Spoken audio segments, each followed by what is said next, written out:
Eto na mga insan si tita ko. Lagay niya na sa taas. Lalagyan na mainit yan. Spreading na ni tita ko yan. No problem. Yan na, nakuha niya na yung para na siya sheet. Para na siya siyang paper. Okay, parang lumpia wrap na yan. Okay, nakapaapa lang si tita. Oh, prines niya gamit ang kanyang paa. No problem, malinis yan mga insan. 100% hygienic. Yan na yung mga lumpia wrapper natin mga insan. Niluto na ng mga insan natin.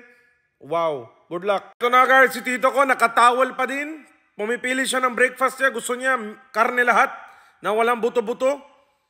Yan na, pumipili siya ng kakainin niya na breakfast yan si tito ko. Kasi late umuwi kagabi. Short na kasama mga kaibigan niya. Sa store na natulog, nakatawal lang si tita. Tasty street food ready to be exported. Yan na, ang ganda talaga niyang paa ni tita. Yan na, kung paano nila ginagawa yung lumpia wrap. Yan na. Tignan nyo, minekos-mekos na ni tita ko yan gamit ang kanyang kamay. Yan na si lola ko, pinapahid-pahid na nila yan sa taas para lang magawa ang mga lumpia wrap nyo mga insan. Sa galing po India lahat ng lumpia wrap nyo mga insan. Okay? Joke lang yan. Siyempre, mas malinis dito. Malayo naman yan. Tignan nyo naman yan. Ang linis ng paa ni tita ko yan, mga insan. Halatadong galing salon, kakatapos lang ipamasahe yung paa. Ano yung tawag doon? Food spa. Ganda oh. Tignan nyo. Ganda ng paa ni lola. Oy, wow, sana all. Sexy fit. Mabenta yan, tita. Yan na yung tito ko na sabog lagi. Yan na si tito ko. Good guy. Ay, ano na yan, tito? Palo niya na yan. Galit na. Dami na yan, Okay, mga insan, hindi pa ba nakakain yung mga aso nyo sa bahay? Si tita ng, siya na tumitikim, no problem. Yan na, guys. Lahat ng galing na laman yan, galing kanal, guys. Yan, Kita nyo naman. Yan yung kanal sauce na na-purify na. Yan na. Pungnos nila. Kamay-kamay lang. No problem. Yan na. Garlic paste. No problem. Testa ni tita, yung pagkain ng aso. Tignan nyo naman yung itsura ni, ayaw ka na mag-talk. Okay, yan na yung medyo may halong pultit. Yan na si tita ko. Kamay-kamay niya na yan. Tinitignan niya na yung mga ibang galing sa kanal na sangkap. Kinakrampol niya. Yan na si tito ko. Para magmukhang malinis yung gawa ni tita, naglagay siya ng fresh parsley leaves. At yan na yung rice, malinis naman. Nilagyan nila ng itlog na kinamay. Yan na yung niluto nila kanina na galing sa kanal. Kain kayo, insan. Masarap yan. Masustansya. Diretso agad tayo kay Papa Jesus.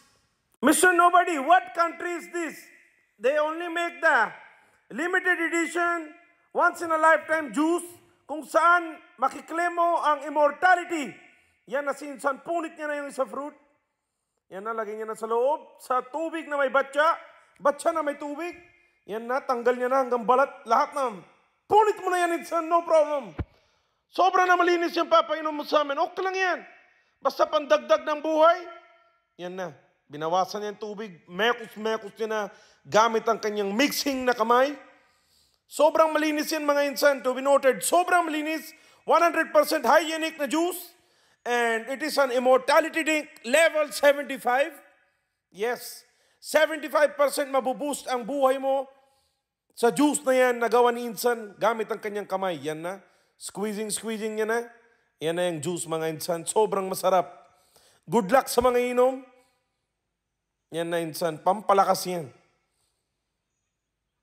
Yan na. Wow. Diba? Purified. Inom mo na yan insan. Inom mo na yan.